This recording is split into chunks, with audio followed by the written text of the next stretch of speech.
রাজশাহীর বাঘায় আধিপত্য বিস্তারকে কেন্দ্র করে আওয়ামী লীগের দুপক্ষের সংঘর্ষ হয়েছে। এতে আহত হয়েছেন অন্তত ২০ জন। সকালে উপজেলা পরিষদ চত্বর এলাকায় এই ঘটনা ঘটে। পুলিশ জানায়, সাব রেজিস্ট্রি অফিসে অতিরিক্ত টাকা আদায়ের অভিযোগে সচেতন নাগরিকের ব্যানারে বিক্ষোভ মিছিল আয়োজন করে পৌর মেয়র আক্কাস আলী সমর্থকরা। একই সময় সেখানে মেয়রের বিরুদ্ধে দুর্নীতির অভিযোগ তুলে মানববন্ধনের ডাক দেয় সংসদ সদস্য শাহরিয়ার আলমের অনুসারীরা। এক পর্যায়ে বেঁধে যায় সংঘর্ষ। দেশীয় অস্ত্র নিয়ে চলে ধাওয়া পাল্টা ধাওয়া। রণক্ষেত্রে পরিণত হয় গোটা এলাকা। পুলিশ গিয়ে টিয়ারশেল ও লাঠিচার্জ করে পরিস্থিতি নিয়ন্ত্রণে আনে। এলাকায় উত্তেজনা বিরাজ করছে। মোতায়েন আছে অতিরিক্ত পুলিশও।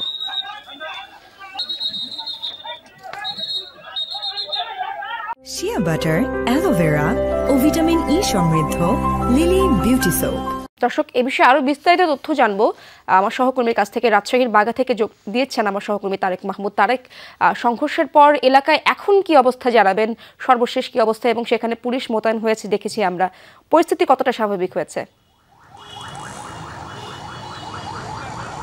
এরশাদ, পরিস্থিতি এখনও বলা যায় যে কিছুটা থমথমে, এবং ঘটনার পরপরে আমরা যতটুকু দেখেছি যে আইন শৃঙ্খলা বাহিনীর পক্ষ থেকে কিন্তু সার্বিকভাবে এই পরিস্থিতি নিয়ন্ত্রণের জন্য অতিরিক্ত যে পুলিশ সেটি কিন্তু মোতায়েন করা হয়েছে, এবং দুইটি পক্ষ বলা যায় যে তারা কিন্তু এই রাজশাহীর বাঘা উপজেলার এই বাজারের দুই দিকে কিন্তু অবস্থান নিয়ে আছে। এবং তারপর পরে আমরা দেখতে পাচ্ছি যে এখানে উপজেলা আওয়ামী লীগের যিনি সাধারণ সম্পাদক রয়েছেন আশরাফুল ইসলাম বাবু, তিনি গুরুতর অবস্থায়, তাকে রাজশাহী মেডিকেল কলেজ হাসপাতালে পাঠানো হয়েছে, এবং আহতের সংখ্যা কিন্তু আরও বাড়তে পারে এমনটাই কিন্তু বলা হচ্ছে। এবং ঘটনার পরপরে আমরা যতটুকু দেখেছি যে গোটা বাঘা বাজার এলাকায় ইট পাটকেল এবং পাথরসহ বিভিন্ন যে সংঘর্ষের ঘটনায় যে এইসব যে সেগুলো কিন্তু এখনও কিন্তু পড়ে আছে, এবং গোটা বাঘা জুড়েই কিন্তু আতঙ্ক বিরাজ করছে।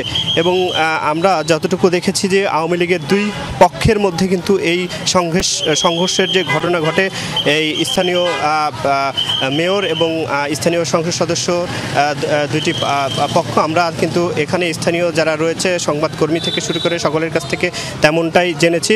এবং ঘটনার পরপরে আমরা যতটুকু দেখেছি যে প্রথম অবস্থাতে যারা আহত হয়েছিলেন তাদেরকে এখানে উপজেলা স্বাস্থ্য কমপ্লেক্সে ভর্তি করা হয়েছে, এবং কয়েকজন গুরুতর হয় তাদেরকে রাজশাহী মেডিকেল কলেজ হাসপাতালে কিন্তু ভর্তি করা হয়েছে। এবং এর পরে যতটুকু আমরা দেখছি যে দুইটি পক্ষ বাঘা উপজেলার দুই পাশে কিন্তু অবস্থান নিয়েছে, এবং আওয়ামী লীগের যারা নেতাকর্মী রয়েছেন তারাও কিন্তু এই পরিস্থিতি নিয়ন্ত্রণে তারা দুইটি পক্ষকে কথা বলে কিন্তু পরিস্থিতি নিয়ন্ত্রণে তাদেরকে এই পরিস্থিতি শান্ত করার চেষ্টা করছেন। সেই সাথে আপনাকে অনেক ধন্যবাদ।